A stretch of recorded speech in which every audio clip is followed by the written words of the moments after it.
Okay, so I think the one thing to point out, first off, the LeBlanc doesn't really make too much sense to me, because if you're going for Kog'Maw should actually probably just be center of attention, because especially because of how strong he is. He's even stronger than the old Kog'Maw, which was, known as Juggermaw. So the LeBlanc doesn't make too much sense. But it's not like it's that bad of a pick when you already have Braum, Gragas, and Poppy. I don't think you need that much more of a durable or control-oriented mid laner. However, I would have liked to have seen a mid laner that was going to be control offensive-oriented, such as like Victor or something. I think that would be a lot better, actually, than LeBlanc would. But the LeBlanc might just be a comfort pick, or it might just be something else.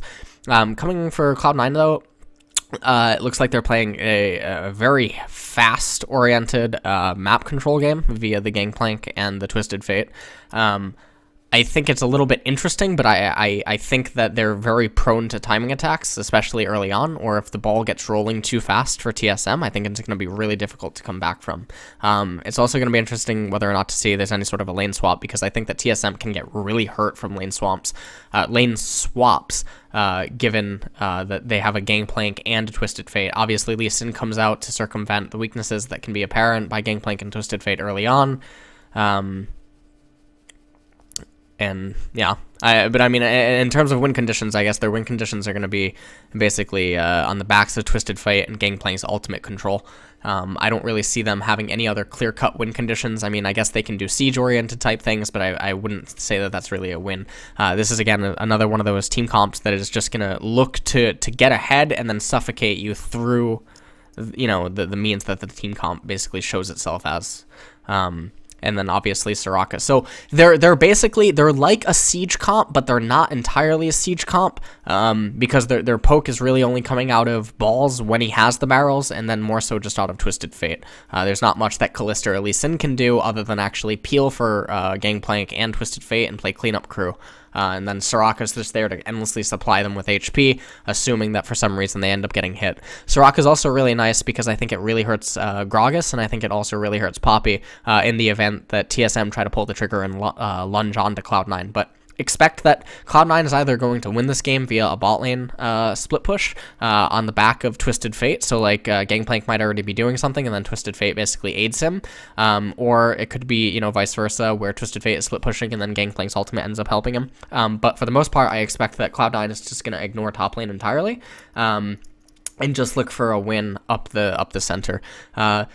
I don't think that TSM actually has bot lane as an out in terms of a split push. I don't think that Poppy has that as an option this time, even though she is blue side. So I think that the way that TSM is going to win is with proper vision control and then playing around top lane. So it's going to be really interesting because Cloud9 likes to play around mid lane and bottom lane, and then TSM likes to play around mid lane on the left-hand side of it, and then top lane. So those are basically going to be the win conditions. So expect a lot of bloodshed in the mid to mid center of the map, because that's where everything is basically going to go down.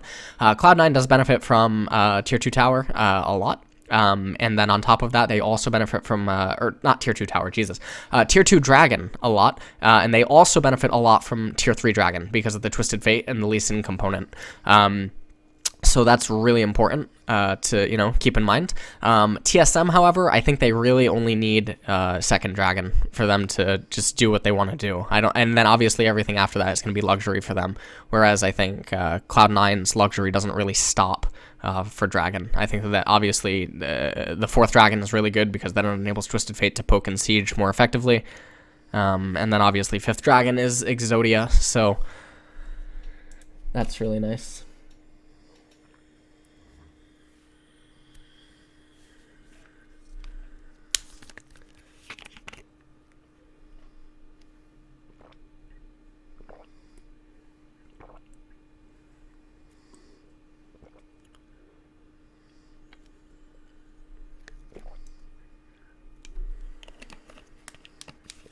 Okay. It's interesting to see how aggressive the bot lanes are being right now. Mid lane seems to be going relatively even right now, and Gragas is on the right-hand side of the map, and now Lee Sin's making his way over to the red side. Very interesting route as well, being taken out of Rush. And Poppy is getting absolutely dumpstered right now. I don't think that she's in a very good position, also knowing that Gragas is on the right-hand side of the map.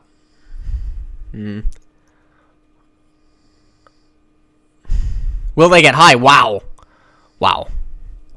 I think that's very coin flippy. To be honest, I think the decision is poor overall.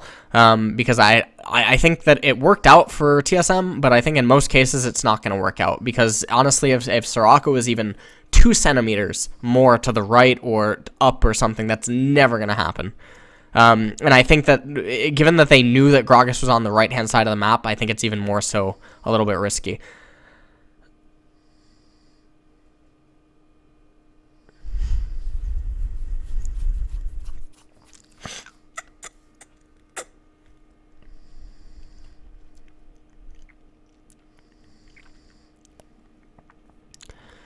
Alright, so they called in Rust to give Twisted Fate the recall. Expect that Twisted Fate's going to go Roa here.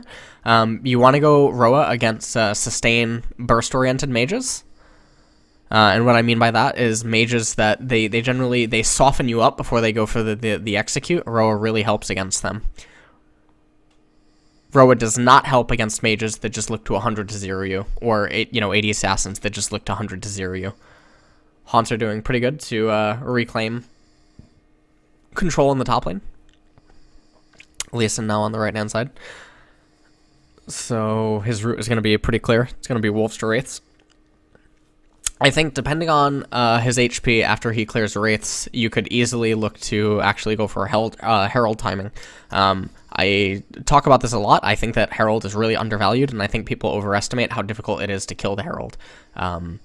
So I think, in coming weeks or month or whatever. Did he not see the ward? Oh, okay. Maybe he saw him. I mean, it's irrelevant because he sees him now. Am I? By the way, please tell me I'm recording. Okay, I am. So yeah.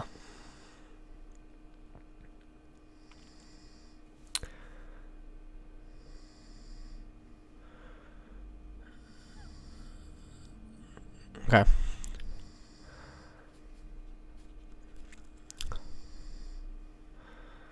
I don't like the double Doran's rings because I think that the same result ends up getting achieved if you just went into Catalyst. Because basically TF doesn't need, alright, so like Jensen doesn't need as much mobility because Gangplank's ultimate, so he doesn't need to be able to chase or go beyond anything other than his gold card into wild card. I also don't think that he needs to make a point to try to run or rush out of the lane, just because it's not going to be necessary. So I think the boots is pretty bad. I think it's a bad decision.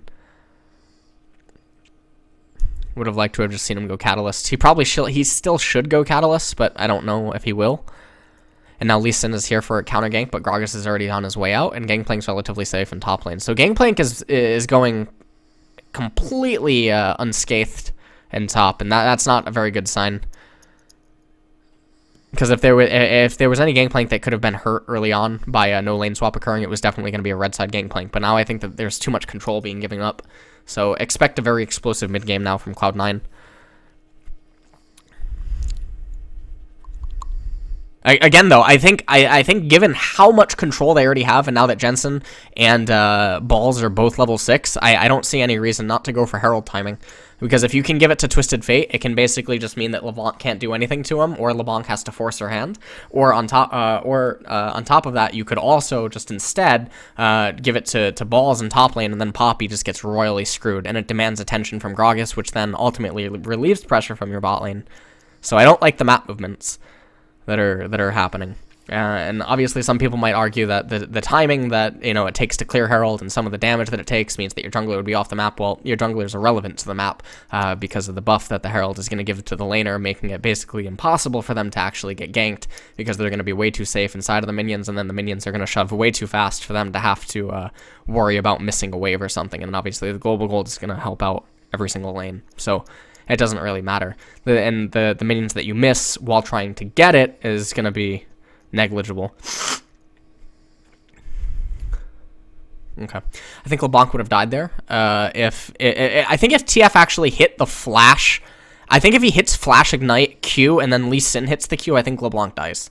I think it's really, really, really close, but it's one of those situations that you have to take the opportunity of when it presents itself.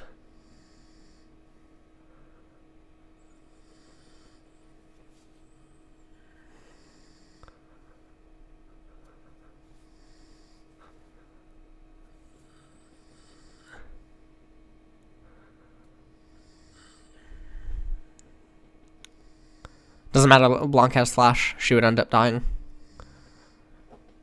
She would flash, but then Lee Sin would just follow. Alright, so this is good. Here comes the Herald. This is what I talked about, where it doesn't matter that Lee Sin has to recall.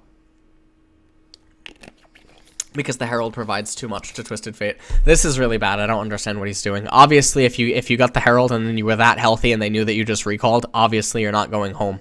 So it makes it really obvious that you want to kill Poppy. So this decision's really, really poor. It doesn't make any sense. It's just a really poor decision. They kill Poppy because I'm not quite sure what is going on, but the decision is still really bad. Oh, mother of heaven. Oh my god. Oh, well.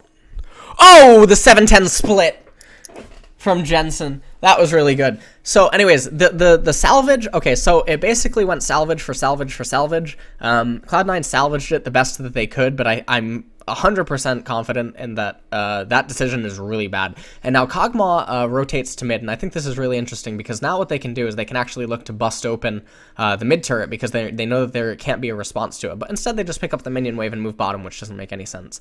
So rather than let Kalista shove it back into you or wait for Gragas to show up on the east-hand side of the map, and then you have control over the enemy's blue side jungle and over river, and just keep applying pressure to that mid lane tower, even though it's slightly going to compromise LeBlanc, I think that that's fine, because the pressure that it adds to Twisted Fate and how fast it opens up Twisted Fate's lane and doesn't make it safe for him any longer, I think is a lot more valuable.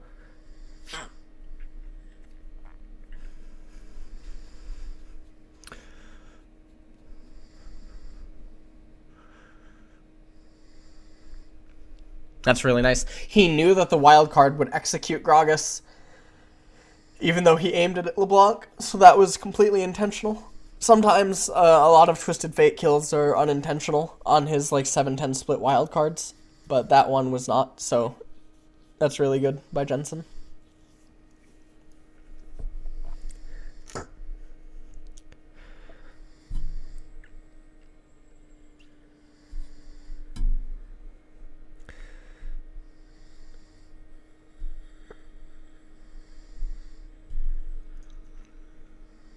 All right.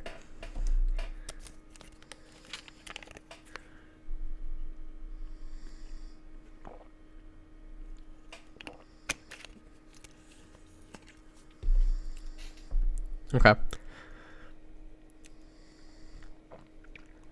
So now, Kog'Maw's ahead in bot lane, which is something that you would not be expecting to see. I do expect, though, that once Twisted Fate's ultimate comes up, they look for some sort of pressure onto bot lane, especially because Double Lift just keeps perma-shoving.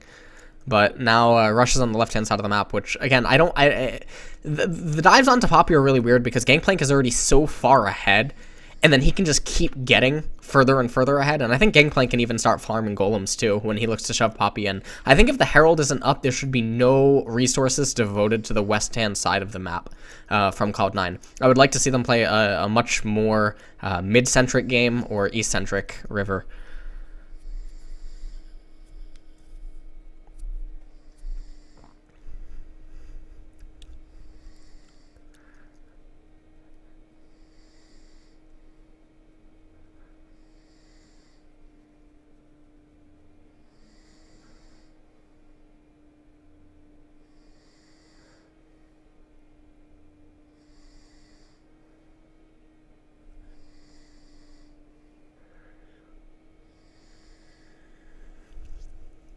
Okay.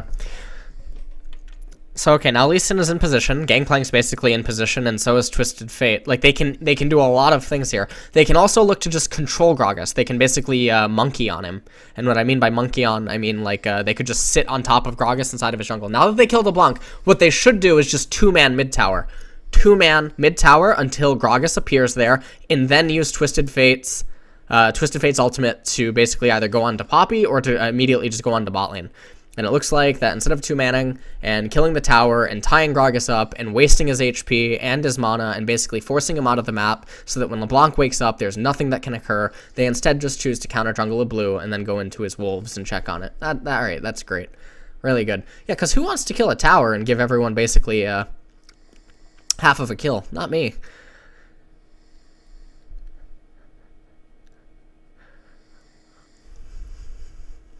Okay. And here's that explosive mid game that we talked about. They have so much control.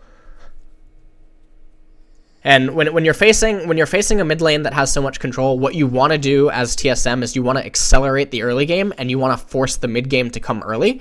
And that may sound a little contradictory to some people in chat. So what I mean by that is if you let the mid game get reached through natural means, it's going to be really bad for you. But let's say that you could have pushed down two side towers, like 2 towers in bot lane or 2 towers in bot lane really early, like the lane swap type stuff that you're doing. That would benefit TSM a lot more than just playing out standard lanes. And the reasoning for that is because then what ends up happening is at 15 minutes, TF only has like 1.5 component items of his core item. And everyone is on a much more even playing field in terms of items because everyone is inherently weaker. So if you have higher base scalings on some of your champions, or if your champions benefit more from having less items, it's naturally going to enable you to impact the neutral objectives much better than your opponents. And I think that was a way that they could have gone against Cloud9. So the decision to play out normal lanes was really poor, even though Doublelift, I would say that he stomped. He had at some points like almost a 20 CS lead. So I feel like Doublelift stomped bottom lane. But the problem is that the mid game wasn't, or the mid lane game wasn't played out well enough, and then Poppy ended up getting obliterated in top, and that just added a lot of pressure. So there's a lot of things that could have been done differently. And then right here, I don't think that they should be prioritizing Dirty Farm onto Twisted Fate. I think that Herald should be priority. I don't understand why people aren't just prioritizing immediate neutral objectives that can just... It basically pays for itself. So you go to get the neutral objective, you fall behind temporarily, but then on securing the neutral objective, it ends up paying for itself. So yeah.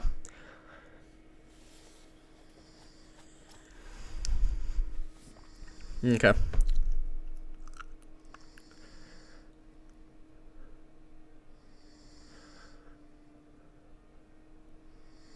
Okay.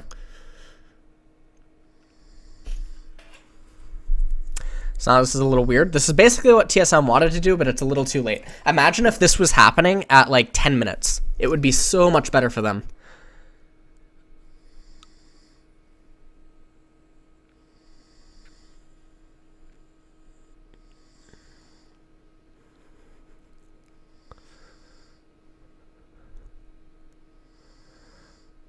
So now basically what TSM wants to do is they actually want to let all of their front pawns get killed. So like the tier 1 towers are all pawns, and they want all of them dead. Obviously they don't want to just give them up completely for free, but they don't want to invest resources in defending them, because what TSM is going to benefit from is being able to be on the defensive and having to basically control a smaller portion of the map. So they want to actually give up like 70% of the entire map to Cloud9. That way the areas that they have to defend against is going to be much more obvious, and it's not as difficult to predict, like where TF or Gangplank is going to try to make their explosion next.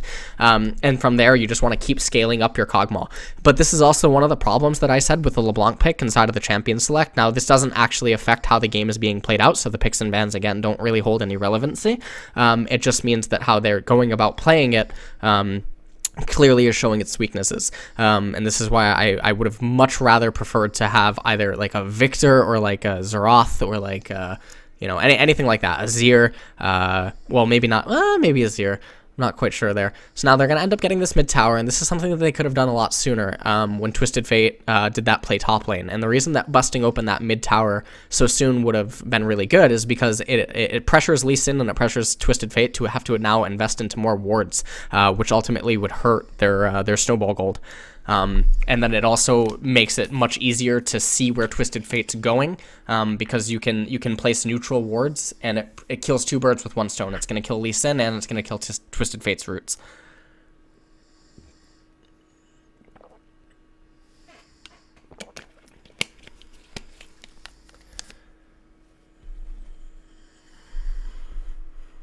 More wards, in the sense of pink wards. Or what's going to end up happening is Twisted Fate has to keep his yellow trinket longer, or you have to draw up high in order to get wards down. None of those are going to be an ideal situation.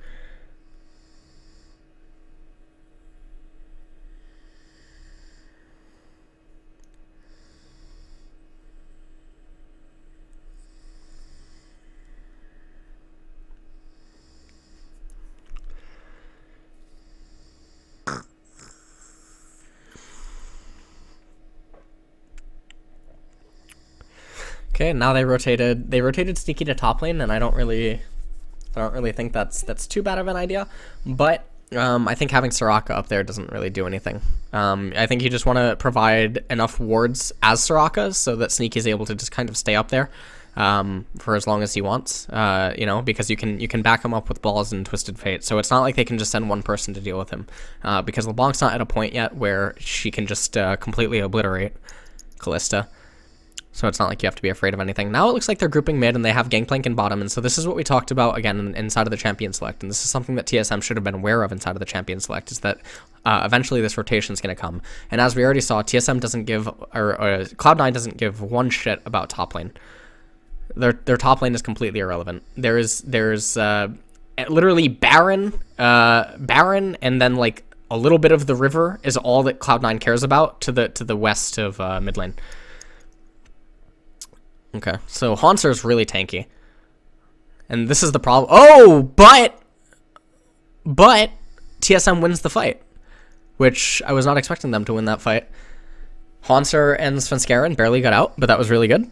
So TSM winning the team fight that I don't think that they should have been able to win. Oh, double lift.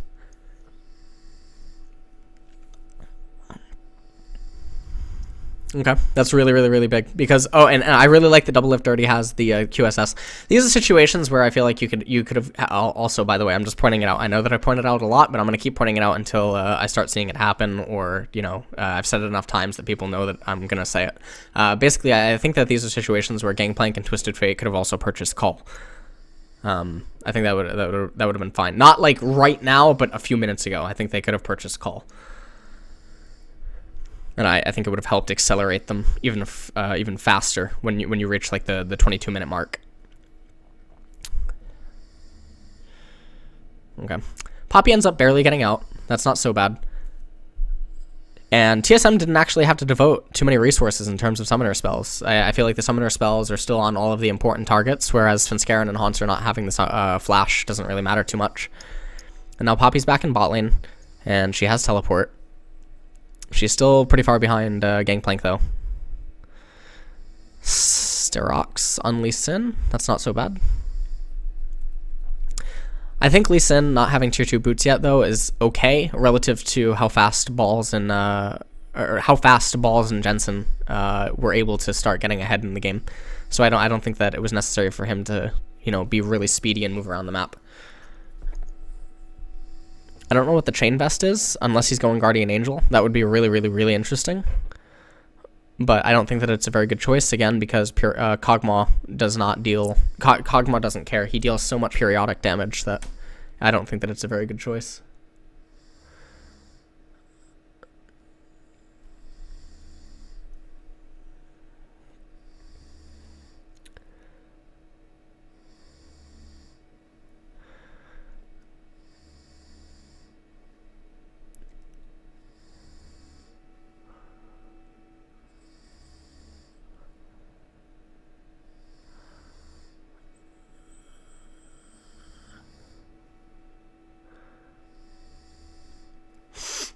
Now this is the standard thing that should be happening of a 0-4-1. Top lane, honestly, I think Cloud9 should just surrender the top tier 1 turret. So if the minions from TSM can actually kill the turret, that should be welcomed by Cloud9, because I think being able to have the top the top lane minions approach onto your tier 2 is a much greater resource for Kalista than she could ever hope for. Because there's no way that anyone except for TF or Gangplank is ever going to be making use of the bottom lane. I think that if Gangplank doesn't have teleport, that you're going to see Twisted Fate in bottom, and he's going to be having his ultimate act as the teleport. Oh!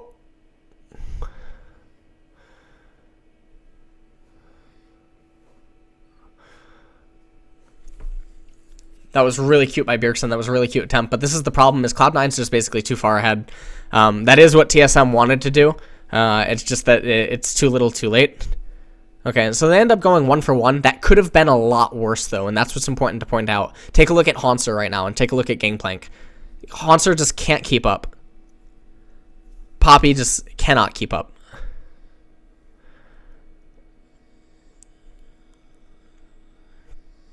Okay. And so now Gangplank's just going to get out of there, and he just keeps getting further and further ahead. So it's basically a ticking time bomb right now inside of Twisted Fate and inside of Gangplank. What I would like to see now, temporarily, is just secure the dragon, and then just go back into doing the same exact thing, 0-4-1, because you don't care about top lane if you're Cloud9. What TSM needs to do, I think, is honestly concede the dragon, and they need to prioritize vision control on the left-hand side of the map. Get the top 1 tower, even though it's a pawn and it's irrelevant. Just take it, because you lost the previous fight. If you didn't lose the previous fight, I would actually say that TSM should not get the top tier 1 tower, because then it works into Cloud9's benefit. But right now, beggars can't be choosers, and they need gold. Instead, TSM's going to end up just getting it for free, which is a little bit bizarre.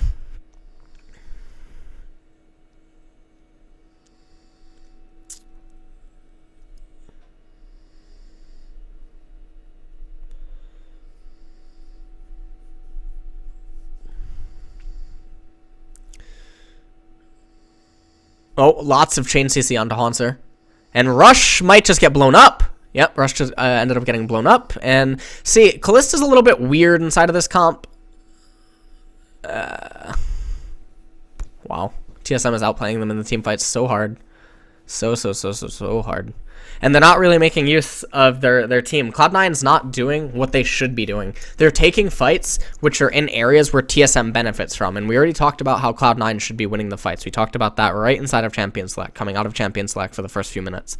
And they're not taking these fights. And now this is basically the glory for TSM right now.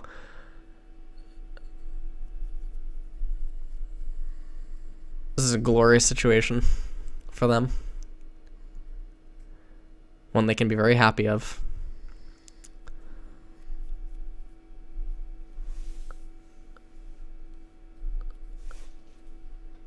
Okay, and now all that TSM needs to do is they need to initiate a 4-1-0. Just give up bot lane, because there's no way for Gangplank or TF to push it fast enough and still be relevant. And if they choose to send down Twisted Fate to do it, then his ultimate basically can't be made use of. This team fight is completely idiotic. It's so bad. If they just don't take this team fight, if they just enable a stall in mid lane, then what's going to happen is their top lane is going to basically be an ATM, and so is their bot lane. So this whole fight is just really bad. And then Rush just overextends way too far, and then he just gets completely dumpstered. Bjergsen's playing really well, by the way.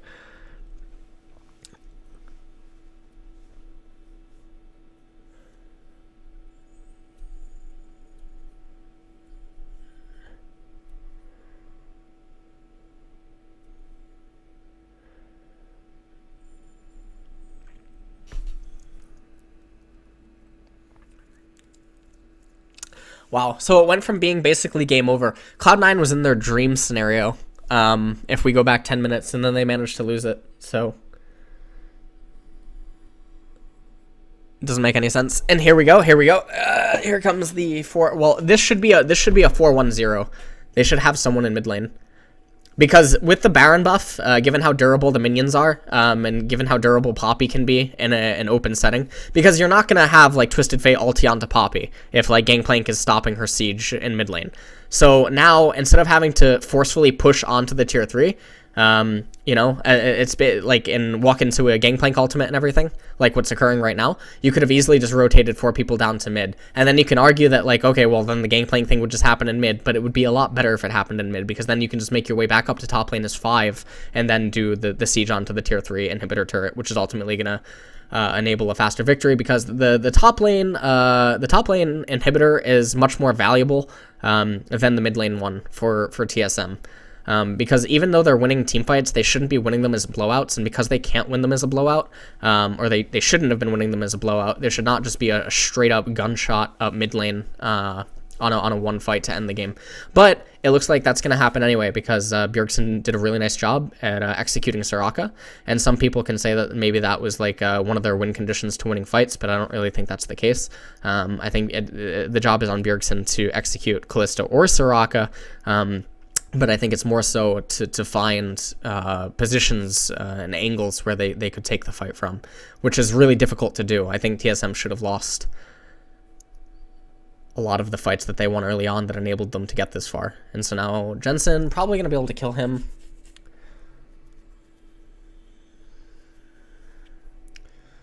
Jeez, that's so tanky. Oh, but maybe Cog now.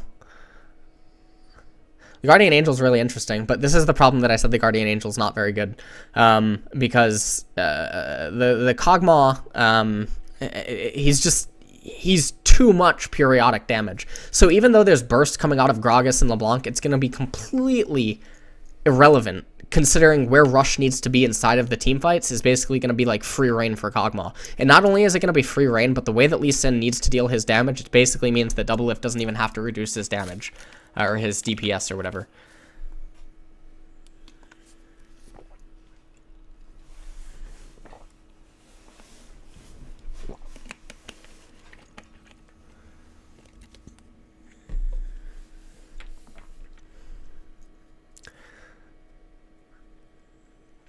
The Frozen Mallet, I talked about that actually yesterday. Or 2 days ago in one of the EU LCS Discord things, where I think Frozen Mallet is one of the alternative defensive items that Kog'Maw can end up getting. I can't remember what they ended up purchasing. That was the other item. I think they ended up getting Sterox, but I think Frozen Mallet's a lot better for Cog. Because if your team doesn't have a lot of speed up, which in this case that's not the case for TSM, but if you watched the Vitality versus H2K, they were extremely reliant on Righteous Glory coming out of Thresh, which it never did. So what ended up happening is Forgiven was never able to really stick to targets, and I think having Frozen Mallet, that can really help in doing so, because I think it lets Kog'Maw get onto someone and then stick to them.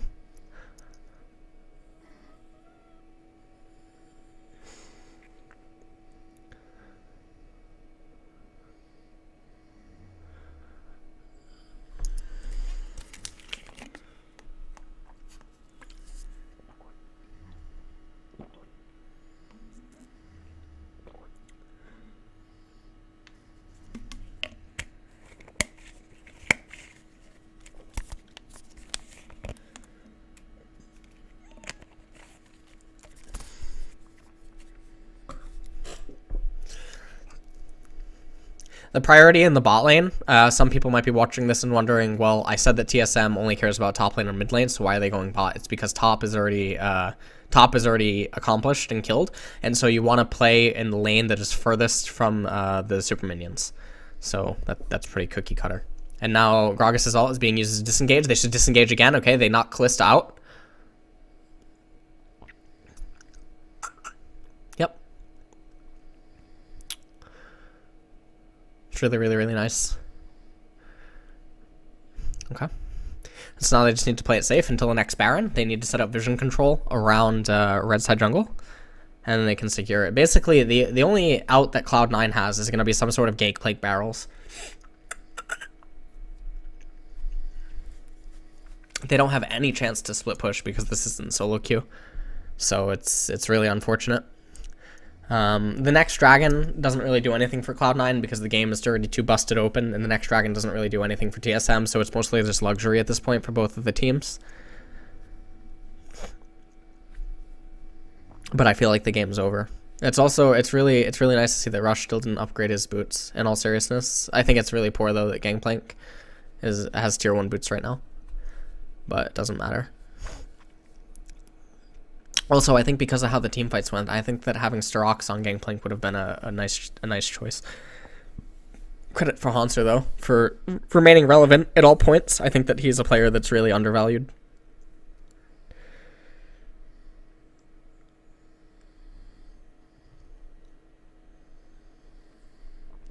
Okay. They could probably just shred the Baron. This is a very unique situation where I said early on that Poppy doesn't have any EV, or does not have a positive EV in terms of going bot lane, but in this case, she actually does, because certain conditions have been met, like the inhibitor in top lane was down, and if TF aids Gangplank in killing her in bot lane for some reason, which I don't think that he actually can, I think she would still escape because of how tanky and durable she is, it would basically mean that TSM just gets the Baron for free. And if they get that Baron for free, then they can orchestrate a 1-3-1, which would be really, really nice. And it looks like Cloud9 is just going to go down.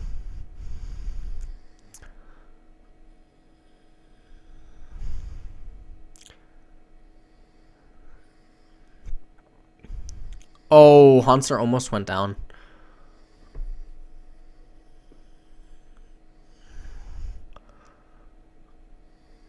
And you know what? I think I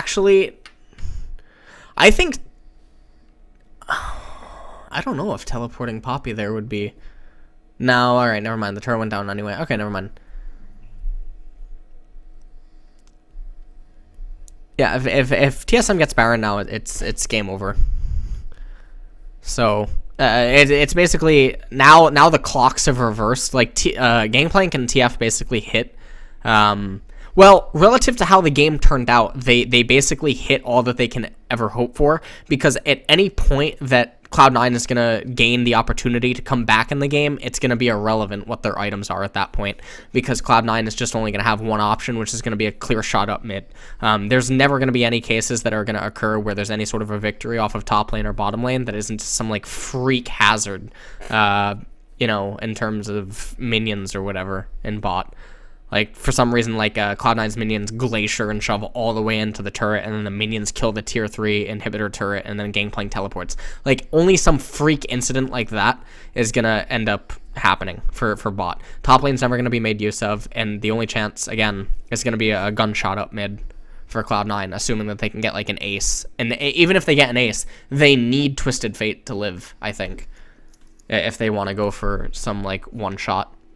Now, what TSM's doing, I think, is really poor. I think you just need to suffocate Cloud9 inside of their red side jungle, and then you need to take a fight that is centered around Wraiths, because I think that the angles and the terrain around that would be really good for a fight, because it really messes with Gangplank's ultimate.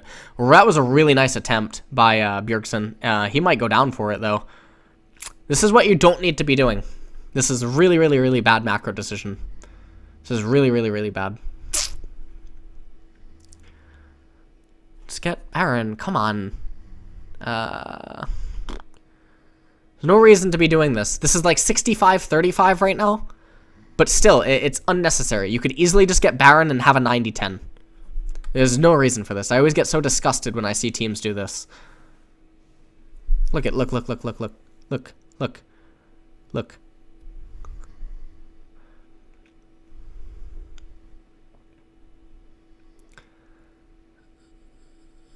Oh, man. So sad. I mean, it might not matter, because, again, they still do have a positive chance of, winning. But the choices are still very bad. And now it looks like they're going to go for Dragon. And if they do go for Dragon, Cloud9 is not in a position where they can do mid for Baron. Even though this isn't really mid for Baron, it's more like mid for Dragon for Baron. It still could have ended up becoming a really bad situation for TSM, and it's all because they made a poor macro decision, and now you see, because they made a poor macro decision, there is a chance for them to bust it open. Now, let's say that Cloud9 wins this next fight, and, the second minion wave that's not coming out yet ends up being really good. What was Rush waiting for? Any kill is good. Any two are good. They're not in a position to care. Any two is good right now.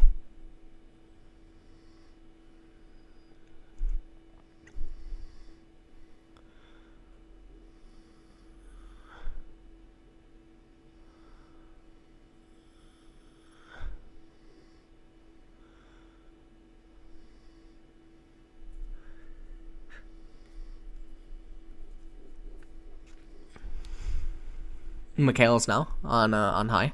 I still don't like that Gangplank is just still full going for full glass cannon. I don't think that it's necessary for him to go full glass cannon. Maybe the argument is that, you know, he needs to, like, if you just delete Kog'Maw, the entire team goes down. And while that is true, I think that I think making Gangplank a viable snipe for LeBlanc on top of Twisted Fate, Soraka, and Kalista is just bad. I think being able to give Bjergsen so many options is just a poor choice. I think if you can limit Bjergsen to a few options and then play around defending those options, I think that's a much wiser choice. And now TSM doing it again. It doesn't make any sense. So bad. I have to tweet this.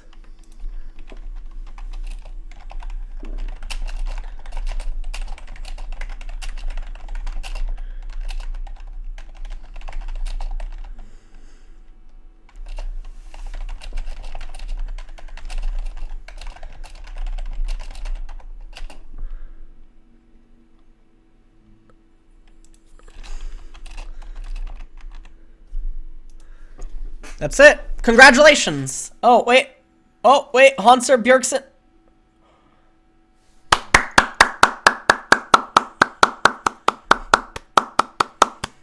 Good job. Good job, NA team. Good job. Yeah, let's coin flip. Yeah, I too like to take 65-35s when I can just have a 95-5. I too like to do that. Really good. Good job. Everyone give him a fucking standing ovation. Wow, how sad.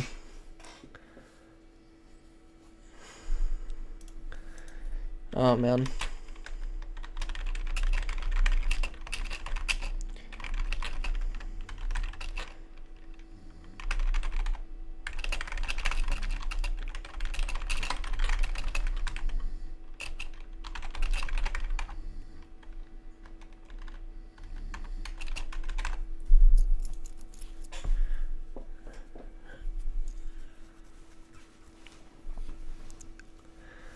Oh, man. So sad. They got the two-man Baron, but unfortunately they weren't able to wait for anyone to come up.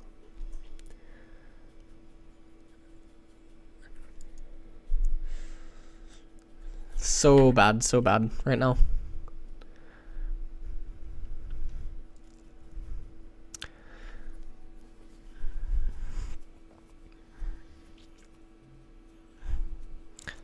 Here's something interesting. I wonder if Liandry's would have been better than Abyssal Scepter on Twisted Fate. I'm genuinely curious if Liandry's would have been better. It would give him roughly the same pen. He's the only one really making use of it. And he would be... I mean, LeBlanc still kills him regardless of that MR. So I think Liandry's would have been better.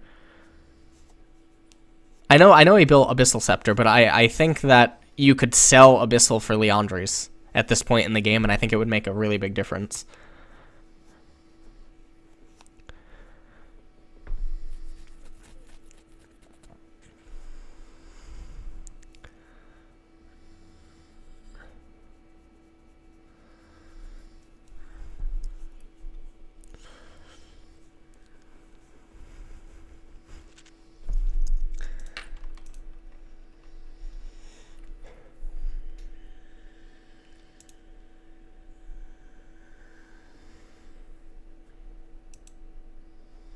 This is it.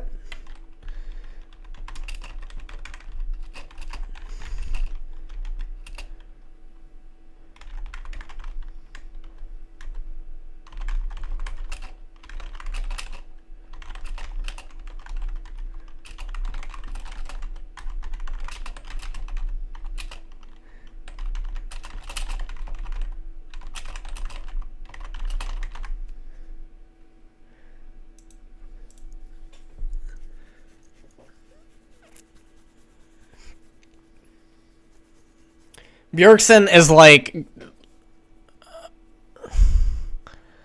this is it. This is it. Oh my god.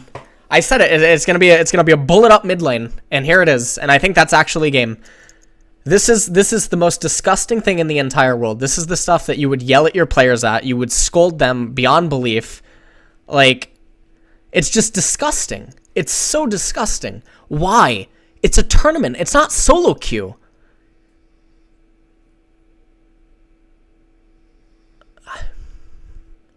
Just doesn't make any sense. You could have just leaned on them. You could have just leaned. It doesn't make any sense. Oh, man.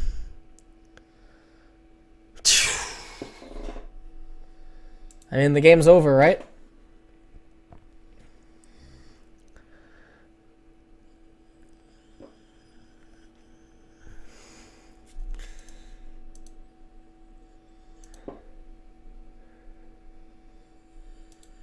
Oh, man.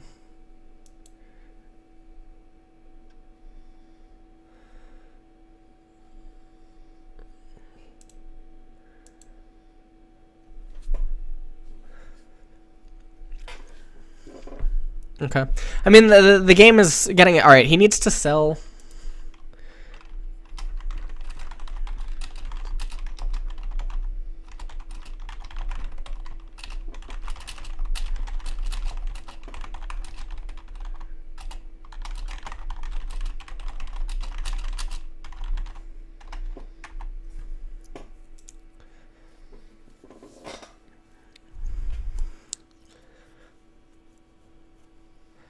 All right, this is it. It's basically it's all or nothing. So this is one of those freak incidents that you never want to occur. The fourth dragon is irrelevant. In fact, Cloud9 should actually implore TSM to go for the fourth dragon, and then they can just run up mid lane. And then using Gangplank's ultimate and TF's Destiny Gate, you could actually possibly even win. Okay, and now they escort them out of Dragon Pit, and now that should enable them to get into Dragon Pit and get the ideal setup that they would want on Gangplank's barrels and stuff. Those barrels were really weird. Those barrels weren't anything. Oh no, you don't want to do this. Come on, what are you doing? Oh no. Alright, I don't understand what Rush just did. Okay, here we go. I mean, I don't understand. That's it. That's gonna be game. I'm pretty sure that's game. You don't TF all onto LeBlanc, but Baron's coming up in 2 minutes. Tunneling on double lift, I think, is wow. Wow. Wow. Wow. Wow. Wow. Oh my god. I need to like queue up like a Phil Hellmuth rant right now and just like throw in league terms, because that's the only thing to describe how disgusting the choices were on a macro level from TSM after they brought the game back so close because of the macro errors from Cloud9. Wow. Credits to Cloud9 though, honestly, like credits to Cloud9 for, you know, taking advantage of the opportunities being presented to them. Honest to God, credit to them for that, because that's a really, really nice salvage. And I don't know how much high shot calling has to do with that, but it probably does have to do a lot with it, because there were some very tough situations there, where I'm sure that his shot calling experience across so many games at the professional level came into play. That was so wow. This like needs to be like highlighted. Like I don't even know what to say. Wow. Okay. Well, GG.